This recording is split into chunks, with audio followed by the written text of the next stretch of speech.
Howdy, folks. You're tuned to Love 101 FM, the family station. Yes, welcome to another edition of The Healthy Way. Today, we're talking about colon cancer. With us this morning is Dr. Alex Tracey. Hey, Dr. Tracey, how are you? Welcome. Hey, morning. Great. Good to have you as always. Right. Well, what is colon cancer? What is colon? Let's start with that one. Cancer in itself is abnormal proliferation of cells, right? And Right. so colon cancer is the abnormal proliferations of cells within the colon.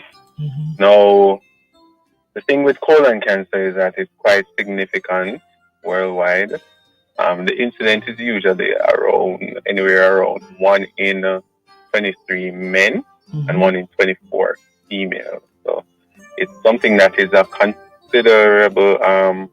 considerable significance in terms of persons who may have had a family history of colon cancer, of which we're going to delve in some additional risk factors as well. Right. Well, let's jump straight into some of the risk factors. What are we talking about? Right. So especially the family history, as I told you, but age. So once it's the case that you're 50 or older, you are at risk of having colon cancer. African descent are also at a more risk when compared to the other persons. And if you have a history of colonic polyp, and a polyp is basically an abnormal growth of cells, it may be cancerous or it may not be cancerous. But having a polyp actually increases your risk of having colon cancer as well.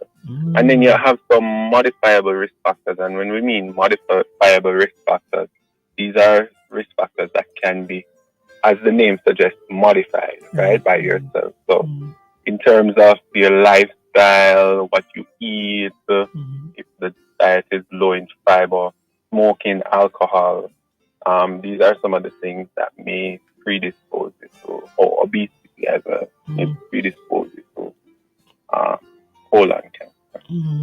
And in terms of symptoms, what are we looking at? Well, one of the main things that you may want to look out for is bleeding, right? Bleeding from the rectum. Right. And additional non-specific signs would be like worsening weakness, weight loss, decreasing appetite, and some persons may end up with anemia. So you're actually seeing an elderly male, typical picture, elderly male who has iron deficient anemia. Right. Is a strong likelihood that they may have colon cancer. And when we talk about rates, what are we talking about? What are the rates of colon cancer? Oh, you mean the incidence? Right. So as I was saying just now, like 1 in 23, that's what the literature says. 1 in 23 males are actually at risk of having colon cancer, and 1 in 25 females. That's the worldwide risk. Is it popular here? Yeah, let's take it home. It is a significant number, right? We do have some persons, especially persons who have family history of a colonic disease or a colonic disease that predispose you to colon cancer. Those are more of the reasons why persons usually tend to get it in our population. And then our race as well. As I was saying, the African descent can predispose you to it as well. How's it diagnosed, Dr. Tracey? Well, so clinical history is one that might pinpoint you, right? But definitively you could do a colonoscopy. And a colonoscopy is whereby you insert a flexible camera device that goes along the colon, searching for any pathologies, such as like polyps, any masses that might be suspicious. Right. And even if there is a polyp, you may want to remove that polyp and send it for testing, just to make sure that it's not cancerous.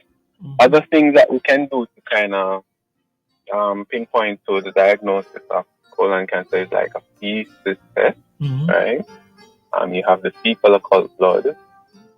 There's also the blood test called the CEA. That can be combined with the fecal occult blood. And as I was saying, like iron deficiency, unexplained iron deficiency, especially in the elderly, can Right. pinpoint towards the colon as well. Mm.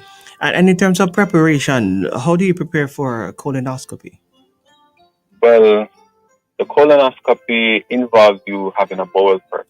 So you definitely want to have the colon cleansed. So Mm-hmm.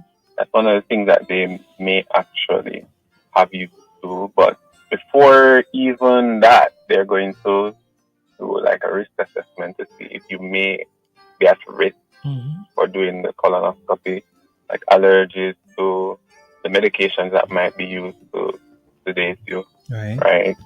Um, those are some of the things that we usually tend to look at. If you have comorbidities, we'd want to get those under control. Mm-hmm. Like if you have hypertension, diabetes, Mm-hmm. or if you have an underlying heart condition, we want to ensure that those are okay before we go ahead doing a colonoscopy. Mm. Yeah. Great. All right. You want to add anything else before you go? Well, just to say that colon cancer is a significant disease. We usually say that screening starts like if it's the case that you have a first degree relative Mm-hmm. who has colon cancer, that you would start screening earlier than typical persons, which is the age of like 50. Mm-hmm. But especially if it's the case that you have like constant constipation, TR bleeding, Mm-hmm. meaning bleeding from the rectum, you may want to check that out. It may not just be a pile, but it may be something related to the colon, Right. whether it be the colon cancer or like another condition, common condition is diverticular disease. Mm-hmm. You don't just neglect bleeding from the rectum. You go and check it out. Right.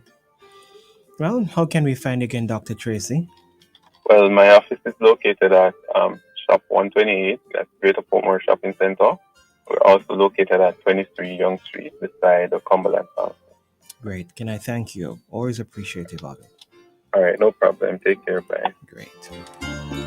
Well, quick on there with Dr. Alex Tracy. Yeah, colon cancer. This is Love 101 FM, the family station. Big thank you for stopping by. This is the family station.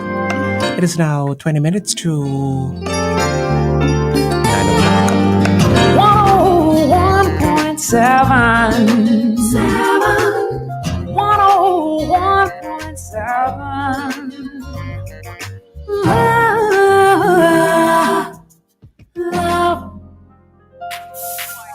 You are the buzz, buzz, buzz.